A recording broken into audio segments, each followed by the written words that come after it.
سنو نا ترمذی کی حدیث اور اسے یاد رکھنا۔ نبی پاک علیہ السلام نے فرمایا اپنے دکھ لوگوں کے سامنے نہ بیان کرنا، سیٹھوں نوابوں کو نہ بتاتے پھرنا، دنیا داروں کے سامنے جا کے نہ رونا کہ میں تکلیف میں ہوں۔ فرمایا اگر دنیا داروں کو دکھ بتاؤ گے رب تمہیں کبھی غنی نہیں کرے گا۔ فرمایا اپنے دکھ اپنے رب کو بتا، وہ جلدی کرے یا دیر سے کرے تجھے ساری دنیا سے بے نیاز کر دے گا، تجھے کسی کا محتاج نہیں رہنے دے گا۔ اپنے مسلح کو، اپنی دعاؤں، ایک بزرگ فرماتے ہیں میں نے دعا مانگنے کا طریقہ اپنی بیوی سے سیکھا۔ دعا مانگنے کا طریقہ اپنی، سیکھنے والے تو اپنے بچوں سے بھی سیکھ لیتے ہیں، سیکھنے والے تو ہر ایک سے سیکھتے ہیں۔ وہ کہتے ہیں میں نے دعا مانگنے کا سلیقہ اپنی بیوی سے سیکھا ہے۔ حضرت وہ کس طرح؟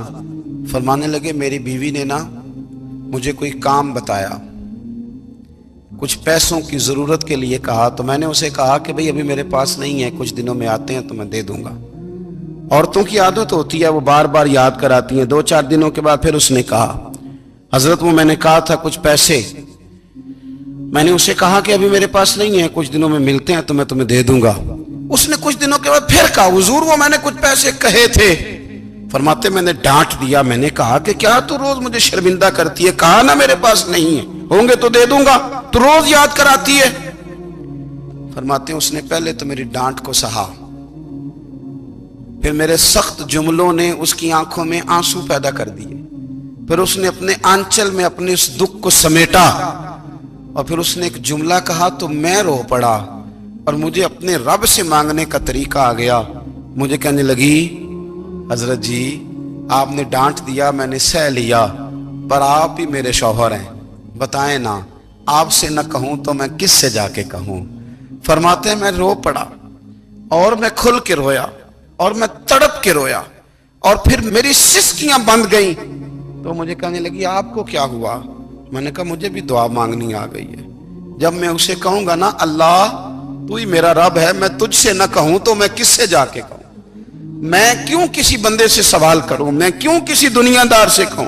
میں تیرے بندوں کا، نیک بندوں کا وسیلہ لے کے، تیرے محبوب کی غلامی لے کے تیری بارگاہ میں آئیں، تجھ سے نہ مانگوں تو کس سے مانگوں؟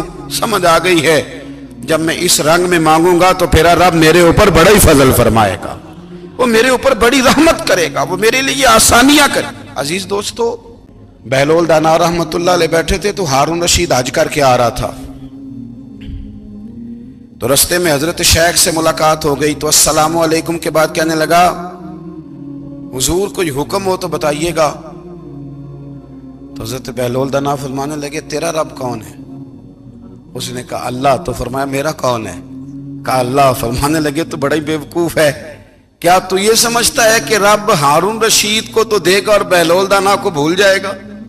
تیرا بھی وہی رب ہے، میرا بھی وہی رب ہے۔ اس نے اگر تجھے دے کے آزمایا ہے تو ہو سکتا ہے مجھے نہ دے کے آزما رہا ہو، جب اس کی حکمت کے تقاضے ہوں گے تو عطا کرے گا اور دے گا، تو جا اپنا کام کر۔ بھائی اپنی روحانی زندگی، اپنی عبادات، اپنے وظائف، اپنے روزمرہ کے معاملات، اپنی دعائیں، اپنا استغفار، دنیا میں اتنا مشکل معاملہ ہے، آخرت میں مجھے بتائیے گا کتنا مشکل معاملہ ہوگا۔ میرے نبی پاک صلی اللہ تعالی علیہ وسلم نے فرمایا جو لوگ سورہ ملک پڑھا کرتے تھے نا، سورہ ملک، یہ سورت ملک قیامت میں ان کی سفارش کرے گی، اور اس طرح کرے گی کہ کہے گی اے اللہ یہاں اس بندے کو جنت میں داخل کر دے یا مجھے قرآن پاک سے علیحدہ کر دے۔ تو رب فرمائے گا جا اس کا دامن تھام کے اسے جنت تک پہنچایا۔ آپ بات کو سمجھیں، جب آپ کے تعلقات اپنے معاملات کے ساتھ مضبوط ہوں گے، یہ نبی کریم نے وعدہ کیا ہے کہ تو سورت واقعہ پڑھ تیرے گھر میں فاقہ نہیں آئے گا۔ حضرت عبداللہ ابن مسعود رضی اللہ تعالیٰ عنہ بیمار تھے تو حضرت عثمان غنی رضی اللہ تعالیٰ عنہ تیمارداری کے لیے تشریف لے گئے، اور جا کر کے کہا کہ آپ بڑے بیمار ہیں، آپ کی بیٹیاں زیادہ ہیں، میں چاہتا ہوں کہ خزانے میں سے کچھ مدد کروں۔ تو سیدنا عبداللہ ابن مسعود رضی اللہ تعالیٰ عنہ اٹھ کے بیٹھ گئے اور کہنے لگے امیر المومنین اللہ آپ کو میری طرف سے، میری بیٹیوں کی طرف سے بہتر صلہ دے، میری بیٹیوں کو کسی خزانے کی ضرورت نہیں، میں نے انہیں خزانہ دے دیا ہے۔ کہا جناب آپ نے کون سا خزانہ دیا ہے، میں آپ کے مالی معاملات کو جانتا ہوں۔ تو فرمانے لگی امیر المومنین میرے نبی کریم نے فرمایا ہے جو سورت واقعہ پڑھے اسے کبھی فاقہ نہیں آتا، میں نے بیٹیوں کو یاد کرا دی ہے، یہ خزانہ میں نے انہیں دے دیا ہے۔ وہ سارے والدین سنیں جو بیٹیوں کے لیے پریشان رہتے ہیں۔ حضرت عبداللہ ابن مسعود نصیحت کر رہے ہیں، فرمانے لگے میں نے سورۃ واقعہ یاد بھی کرا دی ہے، پڑھنے کی عادت بھی ڈال دی ہے۔ حضور نے فرمایا ہے جو سورۃ واقعہ پڑھے اسے فاقہ نہیں آتا۔ کہنے لگے چاند تو اپنی جگہ چھوڑ سکتا ہے، سورج گر سکتا ہے، تارے ٹوٹ سکتے ہیں، پر مدینے والے رسول کی بات غلط نہیں ہو سکتی۔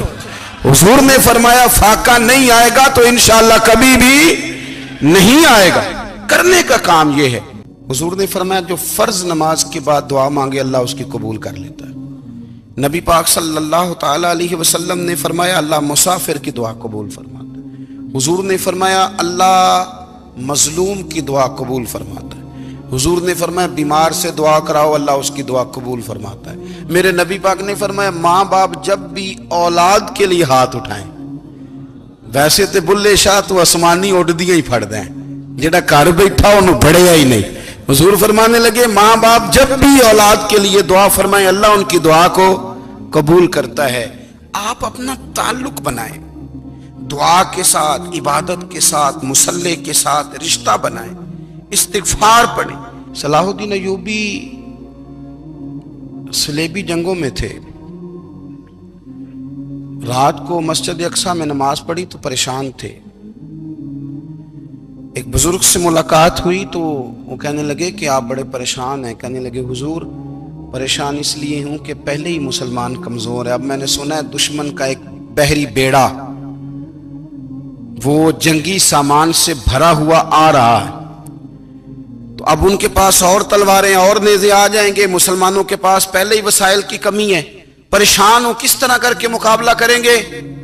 یہ بات کہتے ہی صلاح الدین ایوبی نے بزرگوں سے کہا حضور آپ بھی دعا کرنا، دعا کی بڑی طاقت ہے۔ میرے نبی پاک نے فرمایا دعا مومن کا ہتھیار ہے، دعا مومن کا